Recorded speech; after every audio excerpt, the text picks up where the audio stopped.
ৰাজ্যত পুনৰ চলিব বাল্য বিবাহ বিৰোধী অভিযান 1 নৱেম্বৰৰ পৰা বাল্য বিবাহৰ বিৰুদ্ধে চলিব অভিযান 30 দিন বাল্য বিবাহ বিৰোধী অভিযান চলাবলৈ নিৰ্দেশ আৰক্ষীক আপোচবিহীন অভিযান চলাবলৈ নিৰ্দেশ প্ৰদান মুখ্যমন্ত্ৰী ডক্টৰ হিমন্ত বিশ্ব শৰ্মাৰ বাল্য বিবাহত জড়িত গ্ৰেপ্তাৰৰ নিৰ্দেশ মুখ্যমন্ত্ৰীৰ বিগত 5 বছৰত বাল্য বিবাহৰ অভিযোগত 11099 জনক গ্ৰেপ্তাৰ বিগত 5 বছৰত ৰুজু হৈছিল 12196টা গোচৰ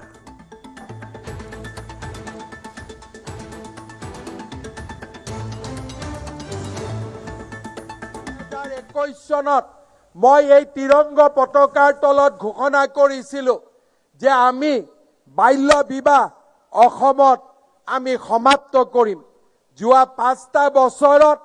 12196টা গোচৰ ৰুজু হোৱাৰ লগতে 11099 জন লোকক আমি বাল্য বিবাহত অপৰাধত গ্ৰেপ্তাৰ কৰিছিলো ইয়াৰ পিছতে আমি দেখা পাইছিলো যে ৰাজ্যত বাল্য বিবাহ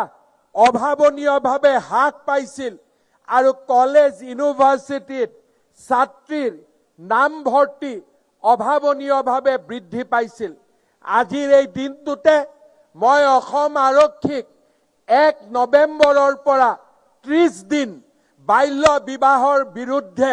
এক আপোচবিহীন সংগ্ৰামত লিপ্ত হ'বলৈ নিৰ্দেশ জাৰি কৰিছো এই সংগ্ৰামে সকলো পৰ্যায়ৰ বাল্য বিবাহৰ অপৰাধীক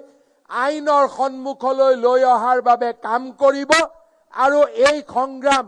আপোচবিহীনভাৱে আমি আগবঢ়াই লৈ যাম